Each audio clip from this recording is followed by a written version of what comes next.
Assalamualaikum warahmatullahi wabarakatuh. Ketemu lagi di Pinang Rati Farm, peternakan yang memelihara ayam kampung KUB secara organik dan mandiri. Jangan lupa like dan subscribe ya. Saya lanjutkan dari video sebelumnya tentang hal-hal mendasar atau ilmu mendasar yang wajib diketahui oleh teman-teman yang ingin memulai peternak ayam kampung. Setelah kemarin saya jelaskan tentang pertama siklus hidup ayam kampung, kemudian yang kedua pakan ayam kampung. Nah, yang di video ini saya akan jelaskan 3 hal lainnya, yaitu yang pertama tentang, atau yang ketiga ya, dari poin ketiga tentang kandang. Kemudian 4 itu tentang multivitamin, obat-obatan, dan vaksin. Dan yang terakhir nanti tentang target market. Silakan simak video berikut ini. Hal ketiga yang harus kita pahami sebelum memelihara ayam kampung adalah tentang kandang gitu. Jadi karena kita mau pelihara ayam dalam jumlah yang besar, tidak hanya sekedar hobi yang beberapa ekor, maka kita harus persiapkan kandang ini supaya nanti ayamnya bisa kita atur dari sisi, dikelompokkan dari sisi umur, dari sisi jumlah dan sebagainya. Karena ayam ini secara naluriah, secara alaminya akan sering bertarung. Nah, kalau kita nggak manage, kita nggak susun, dan kemudian kita nggak sesuaikan dengan alamnya, nanti akan membuat ayam ini sering bertarung dan nanti akan ada yang dibully dan pertumbuhannya juga nggak bagus atau bahkan sampai mati gitulah. Nah, untuk kandang itu ada secara umum juga ada 3 ya. Yang pertama itu kandang brooder, itu untuk ayam umur 1 hari atau DOC sampai 1 bulan. Kemudian yang kedua kandang penggemukan atau pembesaran, itu untuk umur 1 bulan sampai dengan umur 4 bulan. Kemudian yang terakhir adalah kandang indukan untuk umur mulai 5 bulan sampai dengan umur 2 tahun, yaitu umur afkir gitu. Nah, jadi ada 3 jenis ya kandang gitu. Kemudian apa perbedaannya? Yang pertama untuk kandang brooder itu yang paling penting adalah pengaturan suhu. Ya, jadi karena di masa-masa awal hidupnya, kalau anak ayam secara alami itu akan dipelihara oleh indukannya ya, diberi kehangatan. Nah, makanya kita juga harus siapkan kandang brooder atau kandang box ya untuk DOC yang secara suhu itu kita bisa atur, kita kelola. Karena di saat awal hari pertama itu paling enggak kita harus bisa atur suhunya di 32 sampai 34 derajat Celcius. Nah, makanya kita buat kandang yang sifatnya lebih tertutup gitu, dan kita tambahkan lampu di situ. Nah, kita juga bisa lihat lebih detail nanti, silahkan kalau teman-teman lihat video saya atau video dari teman-teman yang peternak yang lain yang membuat tentang kandang brooder gitu ya, baik dari sisi ukuran, dari sisi suhunya, kemudian dari sisi lantainya dan sebagainya. Ada berbagai cara gitu, dari yang model yang sederhana maupun yang cara yang paling istilahnya paling lengkap gitu, paling otomatis. Di ininya juga dari alasnya dan bahan-bahannya sebagainya, nanti silahkan dipelajari lebih lanjut sebelum memulai memelihara ayam pada umur DOC ini. Kemudian untuk kandang yang jenis kedua, kandang pembesaran. Nah, kandang pembesaran ini kondisinya sudah tidak memerlukan suhu, sudah bisa menggunakan suhu ruangan atau suhu alami. Kecuali untuk teman-teman yang tinggalnya di daerah yang mungkin dataran tinggi, yang suhunya cukup rendah ya, di bawah 28 derajat Celcius. Nah, itu kita juga masih perlu atur gitu ya. Misalnya diberikan penutup kalau malam hari sampai pagi hari, menggunakan terpal ya dari sisi kandangnya supaya tidak ngedrop gitu. Asal masih sampai dengan 28 derajat Celcius, insya Allah masih cukup aman gitu ya. Kandang pembesaran ini yang penting kita adalah sirkulasi ya, sirkulasi udaranya lancar, kemudian pengaturan liternya, alas kandangnya juga kita harus manage gitu ya, supaya poinnya supaya tetap selalu kering alas kandangnya, kemudian kotorannya tidak bau, kemudian yang penting sekali juga tentang cahaya ya, cahayanya juga cukup, cahaya mataharinya supaya ayam kita tetap selalu sehat. Kemudian yang terakhir, kandang untuk indukan. Nah, kandang indukan ini fokusnya adalah supaya komposisi antara betina dan jantannya itu memenuhi dan masih memungkinkan pergerakan yang leluasa gitu ya. Jadi kalau kandang pembesaran ini, karena kita kan biasanya satu jantan itu bisa sampai 6 atau 5 atau 6 indukan. Nah, dan mereka karena kita mengharapkan telurnya adalah telur fertil yang bisa ditetaskan, maka prosesnya harus dikasih ruang yang memungkinkan mereka untuk kawin ya ayam ini. Nah, oleh karena itu di sini yang penting adalah ukurannya, dimensinya, dari lebar, kemudian tinggi juga penting ya ayam ini. Nah, di situ teman-teman juga bisa melihat di konten-konten YouTube lain gitu. Konten-konten YouTube yang saya bikin juga ada, teman-teman juga peternak-peternak lain juga sudah bikin konten tentang kandang indukan ini gitu ya, untuk supaya telurnya tetap produktif. Itu ya, jadi itu tentang penjelasan tentang hal yang harus kita ketahui sebelum memulai memelihara ayam kampung dari sisi kandang. Hal keempat yang wajib kita ketahui sebelum mulai beternak ayam kampung, khususnya ayam kampung KUB ini adalah tentang suplemen, obat-obatan, dan vaksin. Nah, ini sangat penting ya bagi para peternak ayam kampung gitu, karena suplemen, kemudian obat-obatan dan vaksin ini menjadi salah satu faktor yang menentukan apakah kita sukses atau tidaknya di dalam beternak. Nah, apa perbedaan antara suplemen, kemudian obat-obatan, sama vaksin? Perbedaan utama adalah di fungsinya ya. Jadi kalau suplemen fungsinya itu untuk meningkatkan daya tahan dari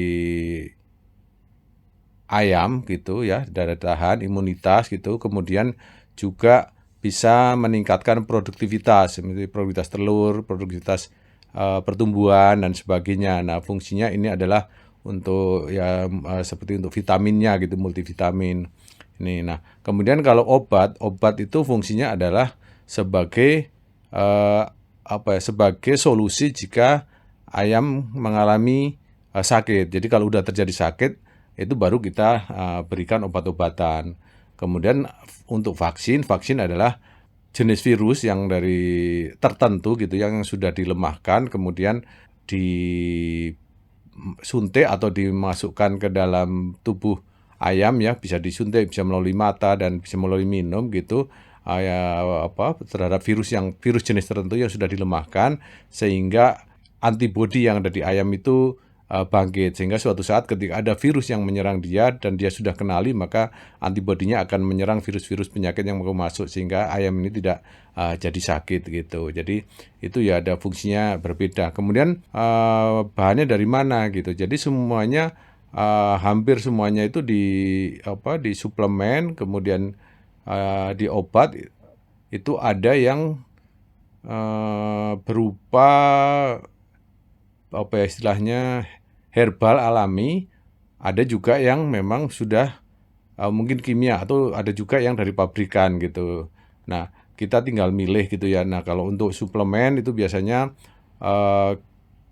banyak yang teman-teman kalau yang bikin sendiri itu dari empon-empon gitu, atau juga dari kuteja ya, kunyit, temulawak, dan jahe gitu. Jadi menggunakan bahan-bahan alami yang diekstrak, biasanya difermentasi supaya bisa disimpan lebih lama, kemudian diberikan di pakan atau diminum ayam secara rutin terus-menerus, tujuannya untuk meningkatkan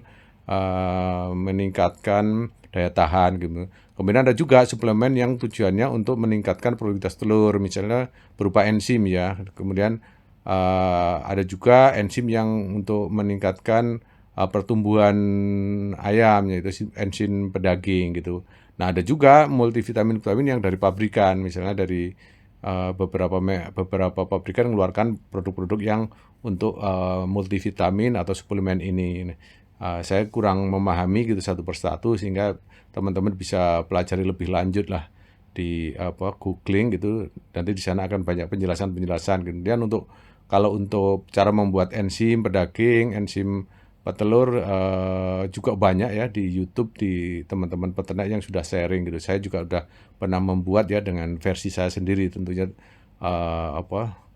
mungkin mirip-mirip lah, kita juga nyontoh dari teman-teman yang sudah pernah sharing sebelumnya. Nah, untuk obat, kalau obat ini hampir hampir menurut saya yang paling meyakinkan saat ini ya obat dari pabrikan gitu, karena memang sudah didesain untuk jenis penyakit yang sedang dialami oleh ayam kita gitu. Nah, memang ada beberapa yang menyampaikan trik-trik cara mengobati ayam yang sakit ketika misalnya saya ngorok, misalnya ada yang flu dan sebagainya, tapi menurut saya efektivitasnya belum bisa kita uji gitu. Tapi kalau bahan dari pabrikan itu biasanya memang sudah teruji. Nah, meskipun sudah teruji pun juga belum tentu menyembuhkan gitu. Jadi tetap kita harus ada usaha-usaha, dan memang ada exit way gitu, ada cara jalan keluarnya kalau memang sudah nggak memungkinkan. Kalau saya sendiri, karena kalau dia sakitnya sudah udah agak parah gitu-gitu, saya lebih baik saya keluarkan, walaupun tadi udah di karantina, saya keluarkan, saya sembelih gitu, kemudian dibuang, atau untuk dimanfaatkan orang yang jika ada yang mau gitu. Itu ya. Kemudian kalau terakhir vaksin. Nah, kalau vaksin ini lebih fokus lagi pasti dari pabrikan ya, karena yang mampu membuat vaksin itu pasti pabrikan. Nah, vaksin ini ada berbagai jenis gitu ya, baik misalnya untuk flu burung, untuk tetelo, untuk macam-macam. Nah, itu silahkan teman-teman juga pelajari langsung ya, lebih mendalam di googling. Saya juga belum begitu menguasai gitu. Saya hanya menggunakan vaksin beberapa saja yang direkomendasikan oleh waktu itu ketika saya beli DOC di Balitna GI Bogor, itu direkomendasikan beberapa vaksin dan jadwal-jadwalnya. Cuman saya nggak penuh semua, karena memang tidak semuanya tersedia di dekat farm saya ini gitu. Dan saya juga nggak begitu menguasai gitu, takut salah. Lebih baik sih teman-teman pelajari lebih lanjut tentang vaksin ini, karena saya juga termasuk yang tidak menggunakan vaksin secara lengkap ya, karena beberapa peternak yang yang ngambil DOC dari saya itu minta supaya tidak divaksin, tapi beberapa sudah divaksin. Jadi saya paling di awal itu ND Lasota ya, yang paling sering saya kasih vaksinnya gitu. Untuk selanjutnya sih saya belum pakai vaksin secara lengkap, tapi ada baiknya teman-teman sebelum memelihara ayam itu lebih baik pelajarilah lebih lanjut tentang vaksin ini, supaya nanti ketika sudah jalan, jika terjadi sesuatu, kita sudah punya cara untuk atau jalan keluarnya dari permasalahan yang kita hadapi ketika beternak. Itu ya, jadi poin 4 itu tentang suplemen, obat-obatan, dan vaksin yang harus juga kita pelajari sebelum mulai beternak. Kemudian hal kelima atau hal yang terakhir yang perlu juga kita ketahui sebelum mulai beternak ayam kampung adalah tentang target market ya, atau pemasaran gitu. Nah, seperti kita ketahui tadi di yang poin 1, kita sudah mengetahui siklus hidup ayam itu dari sejak telur, kemudian DOC, kemudian dibesarkan gitu sampai sampai kemanggang istilahnya, sampai bobot 1,5 kilo hidup itu. Kemudian nanti juga selanjutnya dipersiapkan menjadi indukan. Kemudian setelah jadi indukan, dia akan menjadi ayam yang bertelur dan mencetak bibit atau DOC. Nah, dari siklus itu mana yang akan jadi target market kita gitu. Jadi mana yang akan kita produksi gitu. Baiknya kita jangan memproduksi dari ujung ke ujung semuanya. Kita harus ada fokusnya lah. Kita mana yang mau difokuskan gitu. Nah, kita boleh aja memelihara semua tahapan itu siklus. Cuman kita lebih baik ada fokus mana yang akan kita garap gitu, supaya kita tidak terlalu banyak tenaga dan keluar uang dan juga waktu ya yang kita pakai untuk memelihara ayam ini. Nah, targetnya gimana cara menentukan? Yang paling simpel adalah kita cek gitu ya di lingkungan sekitar kita. Apakah mungkin kita jual telur ayam kampung ini gitu? Ada nggak yang mau beli berapa gitu? Nah, kalau cukup banyak boleh gitu. Kalau nggak, yang kedua yaitu jualan DOC, artinya baru umur 1 hari ya, bibit ayam yang baru telurnya menetas 1 hari itu kan namanya DOC. Nah, itu target marketnya adalah para peternak di sekitar kita atau juga di lingkungan yang kita kenal. Bisa saja tidak dekat kita sekarang ini karena dengan adanya online ya, digital gitu, itu bisa saja kita ngambil market tapi masih artinya dalam jangkauan kita. Nah, ini bisa kita lihat misalnya kita ngikuti grup-grup peternak ya, peternak ayam gitu, peternak ayam kampung. Nah, di situ kita ikut grup aja dan kita monitor gitu. Apakah banyak yang butuh DOC ini sehingga kita layak untuk membuat atau mencetak atau menentukan DOC ini sebagai target market kita gitu. Nah, kalau saya sendiri sekarang ini cukup banyak memang jualan di DOC gitu ya, karena saya kebetulan indukannya sudah cukup banyak, kemudian saya juga ikut grup-grup dan saya menawarkan, dan saya di lingkungan sekitar saya juga banyak peternak-peternak yang ngambil, kemudian di beberapa daerah juga yang dilewati oleh jalur kereta api, saya bisa kirim dengan dalam waktu 1 malam menggunakan kalok gitu. Jadi DOC juga cukup lumayan lah yang marketnya gitu. Nah, saya juga sekarang ini masih fokus di target market saya di jualan DOC gitu. Nah, kemudian tahap selanjutnya kita juga bisa jualan untuk ayam yang siap panen umur 3 bulanan, umur 75 hari sampai 90 hari, artinya 2,5 bulan sampai 3 bulan. Nah, kalau itu adalah target market kita akan dipasarkan ke biasanya restoran-restoran atau warung-warung. Itu kalau umur 3 bulan, yang ayam kemanggang gitu ya, dalam bentuk daging. Nah, kalau di sekitar kita banyak restoran, misalnya tempat ayam bakar, ayam kampung bakar, kemudian ada mungkin juga di situ ayam goreng yang menggunakan ayam kampung, ada juga misalnya gudeg, atau kalau di beberapa lokasi itu di daerah-daerah perbatasan Jawa Timur, Jawa Tengah itu ayam panggang ya, ayam panggang bumbu rujak itu juga cukup banyak gitu. Ada juga ayam ungkep. Nah, kalau itu banyak di sekitar kita dan kita mampu memasarkan ke situ, maka kita ambil target market itu ayam yang kemanggang itu istilahnya ya, ayam yang dijual dalam bentuk daging, dalam bentuk karkas gitu, ekoran yang siap untuk dijual di restoran-restoran gitu. Nah, kemudian kalau kita juga di sekitar kita ada para peternak yang punya kandang-kandang dan fokusnya dia untuk mencetak DOC, artinya dia butuh banyak indukan. Nah, kalau itu target market kita, maka kita akan menjual ayam yang siap bertelur, siap indukan. Biasanya umurnya udah 6 bulan gitu ya. 6 bulan, kemudian kalau jantan paling nggak 8 bulan yang sudah siap bertelur. Kalau banyak yang beli gitu, ya kita boleh juga menentukan target market kita adalah mencetak indukan-indukan ini. Nah, kalau di daerah saya ini cukup banyak gitu yang nanya itu gitu, cukup banyak yang nanya indukan gitu. Cuman memang karena saya banyak jual di tahapan DOC gitu ya, dengan keterbatasan kandang saya untuk membesarkan menjadi indukan itu juga terbatas, sehingga saya banyak jual DOC, maka saya nggak punya stok banyak untuk indukan. Cuman indukan ini juga pasarnya cukup banyak. Tapi teman-teman sekali lagi perlu dicek di daerah teman-teman gitu, atau di grup-grup, misalnya di grup Facebook, di medsos yang teman-teman ikuti, mana yang mau dipilih, apakah ada market untuk indukan ini. Itu ya. Jadi target market kita ditentukan dari kondisi lingkungan kita yang mungkin kita berjualan di sana gitu. Kalau memang telur ayam kampung ada, biasanya di jamu-jamu gitu ya. Terus kemudian ada juga kalau di beberapa tempat itu kan ada pagi-pagi tempat ngopi yang jual telur setengah matang. Biasanya dua telur itu jadikan telur setengah matang. Nah, kalau itu bisa ya bisa kita jual telur. Tapi kalau itu nggak mungkin, coba DOC. Kalau banyak peternak yang membutuhkan DOC. biasanya DOC ini juga cukup lumayan ya, cukup lumayan susah nyarinya gitu.